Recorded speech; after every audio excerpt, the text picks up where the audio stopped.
Saya ingin ke Pak Kamarudin. Pak Kamarudin, tadi disampaikan juga bahwa yang lebih diutamakan harusnya moralnya dulu Pak dari para pendakwah. Muncul kemudian usulan dari Waketum MUI Pak Buya Anwar Abbas mengatakan harusnya lebih baik kode etik untuk ulamanya yang kemudian dibentuk begitu, bukan sertifikasi yang diutamakan. Tanggapannya gimana, Pak Kamarudin? Silakan. Ya, seperti yang saya sampaikan tadi di awal, bahwa sesungguhnya Kementerian Agama sudah membuat surat edaran yang di situ terkait dengan etika berceramah ya. Seorang penceramah harus santun, harus tidak menghujat, mencerahkan, menyejukkan dan seterusnya. Itu sebenarnya kode etik dan seharusnya seorang penceramah itu supposedly itu sudah otomatis ya, seharusnya seorang penceramah harus memiliki kode etik. Oleh karena itulah perlunya peningkatan kapasitas yang saya sampaikan tadi. Ya kalau bisa dibahasakan sebagai sertifikasi atau penceramah bersertifikat. Karena dalam pelatihan atau peningkatan kapasitas itu bukan hanya terkait dengan substansi. Ceramah itu kan ada ekosistemnya juga. Ada penceramah, ada yang diceramahi, ada cara atau metode berceramah, ada instrumen ceramah dan seterusnya. Dan di situ diberikan kepada penceramah-penceramah kita. Cuma persoalannya atau tantangannya adalah ini kan juga seperti yang dikatakan oleh Pak Das'a tadi bahwa engagement para jemaah ini juga penting karena jemaah ini juga menentukan siapa penceramahnya. Bahkan biasa penceramah menyesuaikan dengan selera jemaah juga begitu. Jadi menurut saya keterlibatan semua pihak itu penting, baik penceramah, Oke, Pak jemaah Kamarudin, tapi kalau maupun soal usulan apresiasi dari Ustadz Dasat Latif seperti apa Pak? Masuk kajian juga nggak? Kalau misalnya sertifikasi jadi harus ada apresiasinya juga. Itu masuk kajian nggak? itu idealnya seperti itu. Cuma seperti yang saya sampaikan tadi, ya di Indonesia ini kan kita butuh penceramah tidak sedikit ya. Kita Ya. butuh ratusan ribu dan selama ini sudah berjalan sebagaimana mestinya gitu. Jadi sebenarnya kalau menurut saya kondisi sekarang Indonesia ini sudah sangat bagus ya. Bahkan kalau boleh kita mengklaim bahwa kondisi Indonesia, artikulasi keberagaman Indonesia yang selama ini kita nikmati ya, kita rasakan, yang toleran, yang saling menghargai dan seterusnya, itu tidak lepas dari kontribusi dari para dai kita, dari para penceramah kita. Sudah sangat bagus. Jangan hanya karena ada kasus kemudian kita terlalu reaktif, kemudian seakan-akan semua yang selama ini berlangsung itu salah. Bahwa Ya. ada yang perlu diperbaiki, saya setuju. Itu betul ya. Ada yang perlu kita Ya. sempurnakan, ada yang perlu kita benahi, itu harus dan itu kita akui bersama dan itu sedang kita lakukan sesungguhnya.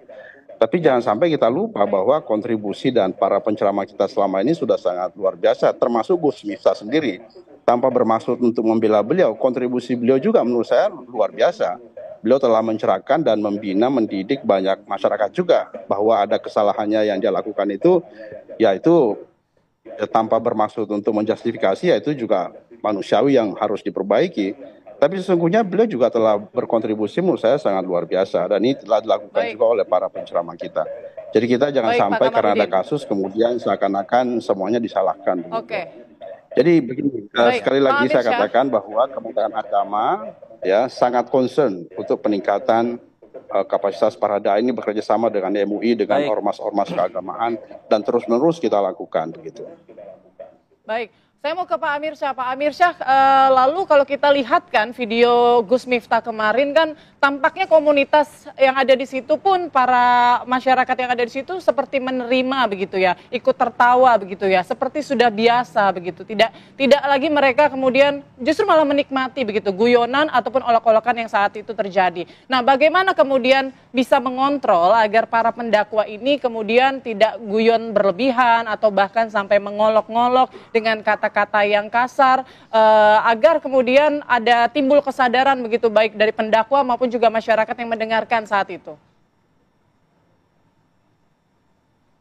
Ya, baik. Jadi ada dua hal yang saya garis bawahi ya. Pertama, kita harus memiliki kesadaran kolektif ya. Mengapa butuh kesadaran kolektif? Baik kesadaran kolektif oleh penceramah, ustadz berbalik, begitu juga komponen pemerintah. Dalam ini tadi Prof. Kamarudin sebagai dirjen sudah mengatakan bahwa sudah ada edaran yang harus diikuti oleh para penceramah. Jadi kesadaran kolektif inilah yang kemudian secara moral ya, secara etika mengikat kita. Dan tapi kita yakin bahwa nilai-nilai etika moral ini harus kita junjung tinggi bersama. Betapapun poin yang kedua ini baiknya aturan, betapapun regulasi sudah begitu bagus, tetapi regulasi itu seolah-olah tidak akan bermanfaat tatkala tadi kesadaran kolektif untuk menjunjung tinggi nilai-nilai etika itu diabaikan gitu ya. Nah karena itulah menurut hemat saya baik sertifikasi atau dai bersertifikat maupun standarisasi itu merupakan proses hulu yang kita ingin meningkatkan kompetensi atau kualifikasi daripada pendai. Tapi pada proses hilir ini jangan lupa ya di situ ada masyarakat, di situ ada semua komponen yang melihat, mata dan telinga kita menyaksikan betapa para pendai-pendai ini memang memiliki satu keistimewaan ya di mata masyarakat. Di mana keistimewaannya, tutur katanya, perilakunya, ya semua tindakan. Nah, dan ini tidak mudah ya. Disinilah kemudian, seperti kata Pak Dirjen tadi itu, negara harus memberikan apresiasi. Ya. Dan Majelis Ulama Indonesia sudah sudah sedemikian panjang perjalanan mendiskusikan, mengkaji ya pilihan-pilihan sertifikasi atau pilihan standarisasi. Nah, untuk saat ini kita pilihannya standarisasi. Untuk apa? Meningkatkan kualifikasi mutu penceramah. Dan ini alhamdulillah ya dampaknya bagi yang tidak mau mengikuti standarisasi ya sudah akhirnya mereka merasa memang berlomba-lomba untuk mengikuti standarisasi ini.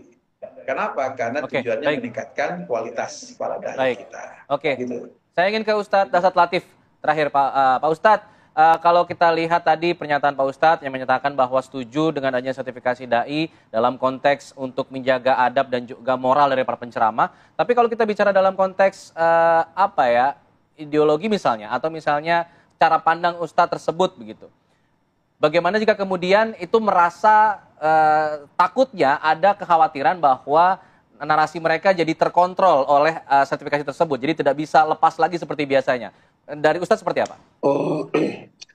Saya kira semua profesi itu ada aturannya, ada standarisasinya. Sebagai mubalik itu juga harus ada standar paling utama itu moral. Ya karenanya moral mubalik itu tidak boleh mencerminkan yang tidak layak diucapkan. Saya tidak mau kasih contoh diri saya sendiri. Kurang apa tegasnya saya kepada Polri. Ya, tapi Polri tetap senang dengar dakwah saya. Kenapa? Saya tahu diksi yang bisa digunakan di depan polisi. Saya berhumor, saya bercanda. Tapi candaan saya ada sindiran dalamnya. Saya alhamdulillah doktor di bidang komunikasi. Ada perbedaan antara humor dengan lawak.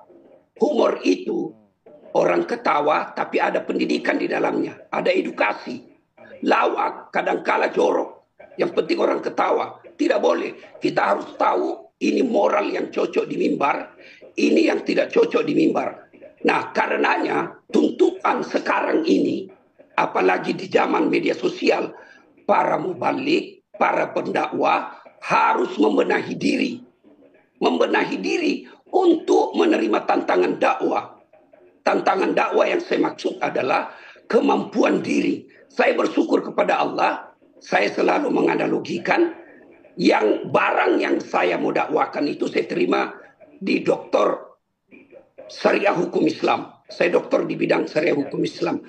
Lalu metode untuk menyampaikan kepada masyarakat, saya doktor bidang komunikasi. Jadi barang yang ingin saya sampaikan ada juga metodenya.